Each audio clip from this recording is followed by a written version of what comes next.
Hello everyone, welcome to machine design tutorial class. In this class we are going to solve one numerical problem based on threaded fastener design. So in this problem we are given with there is one bracket which is supporting the traveling crane is fixed on the steel column by means of 4 identical bolts. So that bracket is something like this. This is a bracket which is supporting this vertical load which is of 5 kilonewton acting in downward direction, and this is fixed at steel column with the help of 4 identical bolts, 2 at A, 2 bolts at A and 2 bolts at B.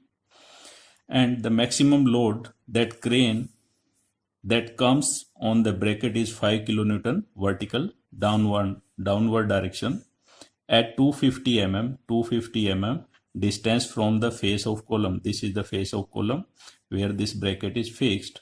So at 250 mm distance from the face of column, there is one force acting in downward direction. The bolts are made of steel 40C8 and the factor of safety is 5. Determine the major diameter of bolts based on maximum principal stress, and we can given with DC, which is core diameter, is 0.8 times of major diameter D. So first of all, to understand the geometry of this bracket, we can draw the side view. If we see from this side view is something like this. This is position of this A point and this is position of B point. So 4 identical bolts, 2 are at A and 2 are at A at this point B. So now there is one downward force which is of 5 kilonewton. So this 5 kilonewton load will be shared by these 4 bolts.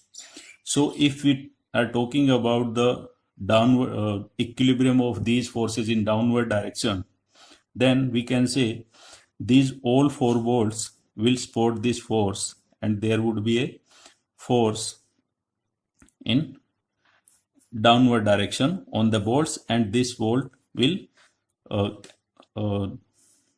exert the force on the bracket in upward direction. So on the bolts there would be a downward force on all the 4 bolts, and at the reaction of these 4 downward forces, there would be 4 upward forces on the bracket. So these 4 are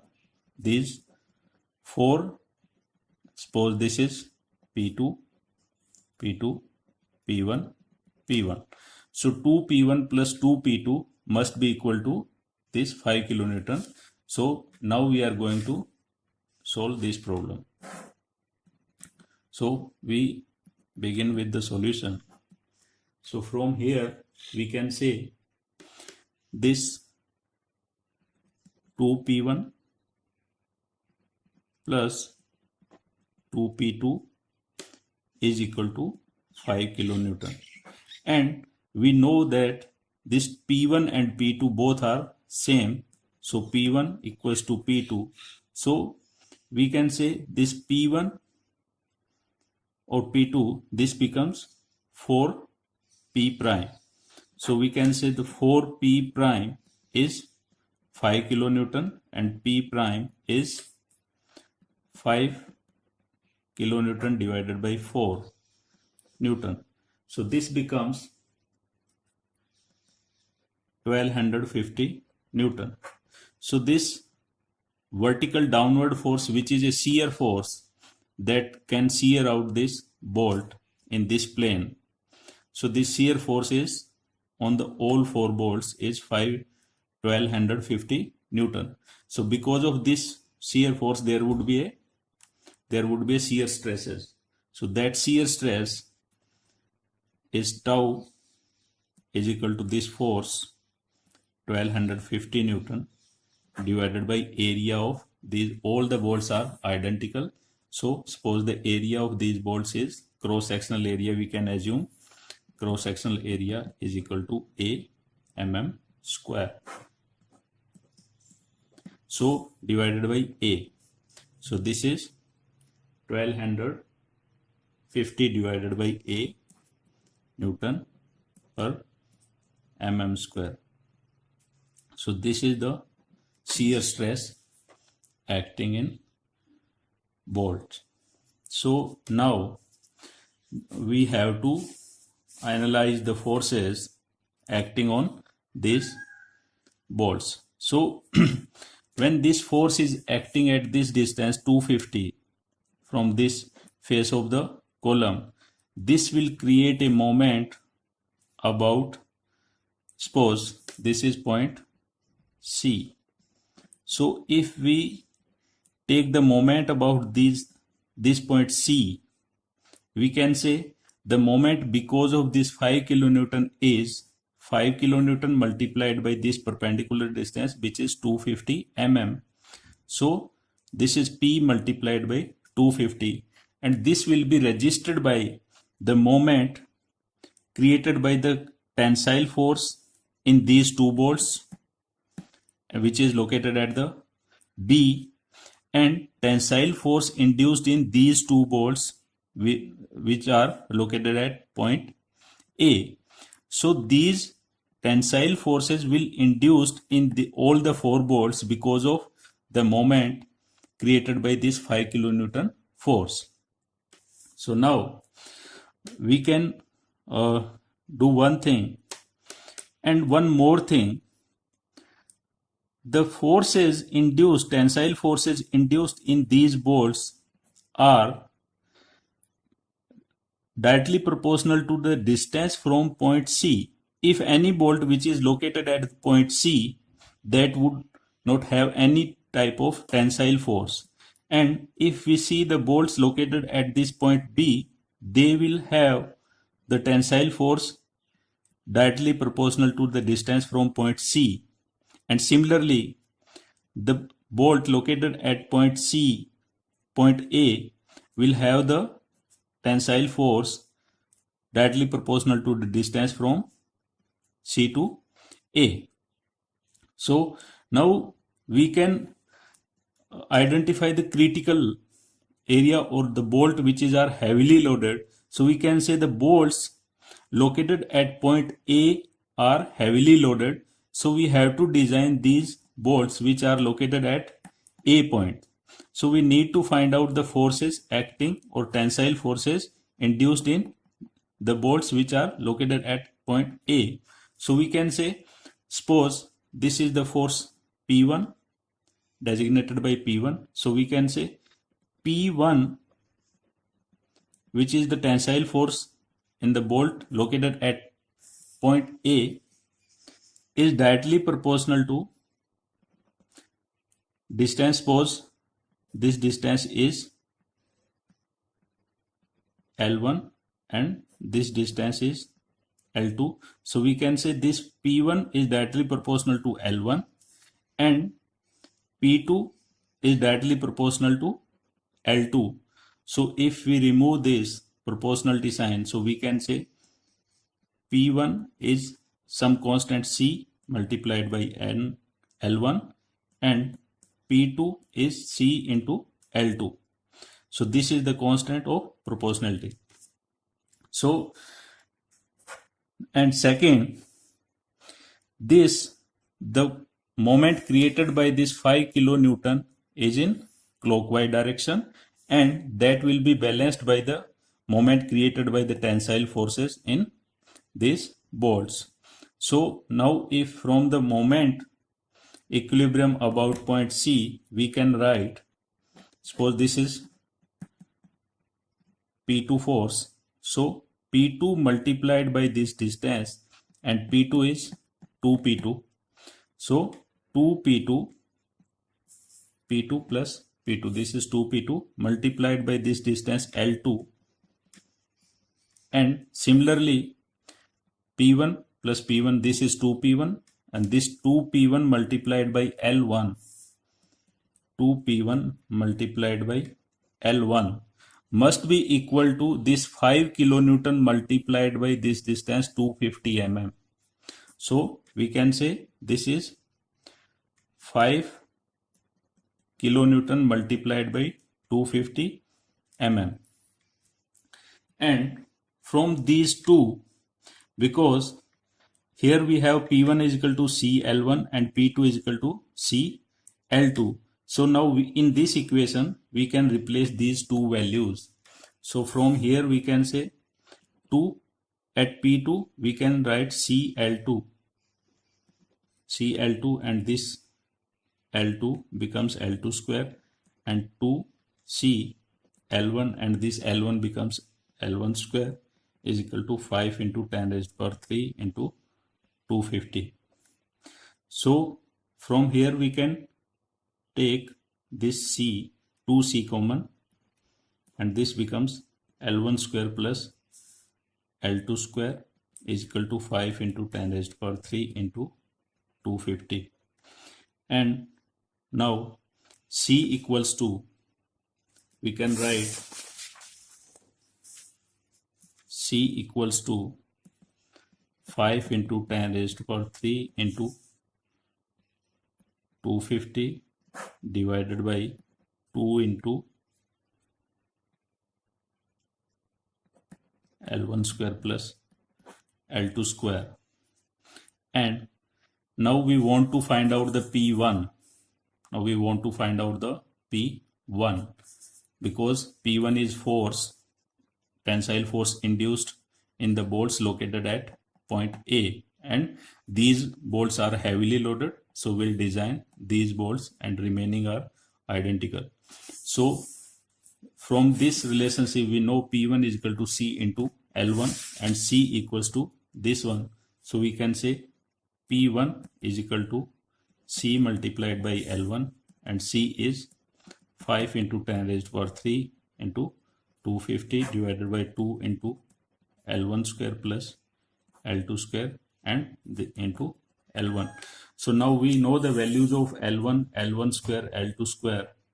So L1 is, this is L1, the distance of point A from C, and L1 is 300 plus 75, this 75 and 300. So L1 equals to 375 mm, and L2 is distance of point B from point C. This is L2, this is 75 mm. So now we replace these values in this formula, we'll get the value of P1. So P1 is equal to 5 into 10 raised to power 3 into 250 into L1 is 375 divided by 2 L1 square 375 square plus at the place of L2 square we'll insert this 75 square.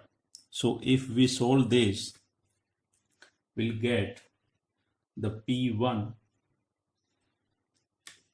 which is the tensile force in the bolts located at A. This is 1602.56 Newton.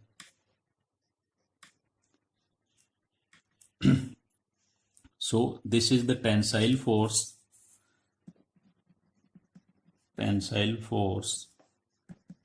induced in bolt located at point A. And earlier we have find out the shear force in this all the bolts, and because of the shear force we find out the shear stress. This is the shear stress. So because of this tensile force there would be a tensile stress, and we can write the sigma T is P1 over A. So P1 is 1602.56 Newton divided by cross sectional area. So this is Newton per mm square tensile stress. So now we know that the bolt is located by shear as well as by tensile force. So we need to find out the principal stresses. So the maximum sigma maximum principal stress, or you can say major principal stress, is given by sigma t divided by 2 plus under root sigma 2 divided by 2 whole square plus tau square. So now we have the value of tau as well as value of sigma t. We'll insert these values in this formula. So sigma t is 1602.56 divided by A, and this is 2, this 2A plus under root 1602.56 divided by 2A whole square, and shear stress was 1250 divided by A Newton per mm square. So this is 1250 divided by A whole square. So now this is the value of major principal stress. So if we solve this, so we can take the A common out from whole and remaining can be solved by using the calculator. So we'll get the value of this as, this is R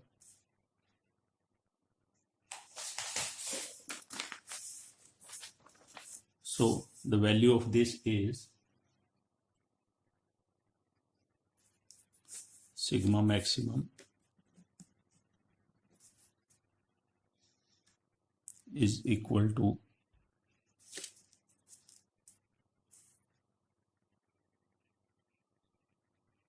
2286.05 divided by A.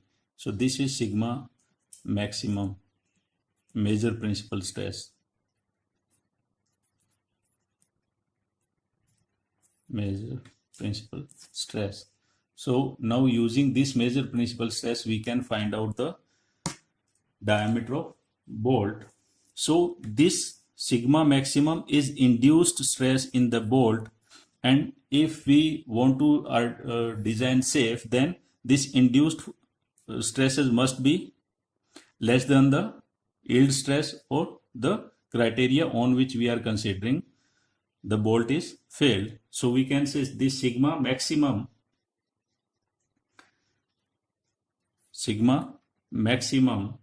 must be equal to SYT over factor of safety, and factor of safety given in this numerical as, factor of safety is given as 5, and we are given with the material of bolt is 40C8. So first of all we need to know the property of 40C8, and which can be taken from the book. So the SYT for 40C8 is 380 Newton per mm square.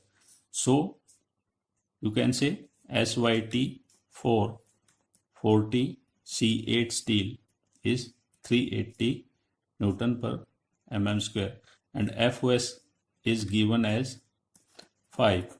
So sigma maximum we calculated is 2286.05 divided by area. SYT is 380 and this is 5. So now by using this we can find out the cross sectional area of the bolt. So A equals to, if we solve this, this becomes 30.08 mm square. So this is the area of bolt, core area of bolt. So this core area is pi by 4 DC square is equal to 30.08 mm square. So from this we can find out the core diameter DC. So if we solve this, DC is 6.19 mm, and in the numerical we given that the DC is 0.8 times of D. So we can find out D. So given with DC is equal to 0.8 times of D, and this D is major diameter and this is core diameter, or you can say minor diameter. So there are three types of diameter. This is the core diameter, major diameter, and there is one pitch diameter which is in between these two or up to the pitch point. So the major diameter is DC over 0.8. So DC is 6.19 divided by 0.8. So this becomes 7.74 mm, or you can say 8 mm. So this is our answer. So in most important part in this numerical is to do the force analysis. So to remember, the forces, tensile forces induced in these bolts are directly proportional to the distance from the point about which you are taking the moment, or this is the point about which it will try to tilt. So we can say the point about which it's going to tilt, the induced forces are directly proportional to the distance of the location of bolt from the point of tilt. So this is the point of tilt. So this is the most important concept to solve this type of problem. Remaining, the vertical forces will be shared by these all the forces equally. So we can easily find out the shear force, which is the 4 times of the P is equal to this downward force. So from here we can find out the shear force, and using that shear force can find out the shear stresses, and by using this concept we can find out the induced tensile force. So from that we can find out the tensile stresses, and if one bolt or any object is subjected to tensile as well as shear stress, so we have to find out the principal stresses. So using the principal stress formula we can find out the major principal stress, and according to that we can find out the diameter of this bolt. Thank you.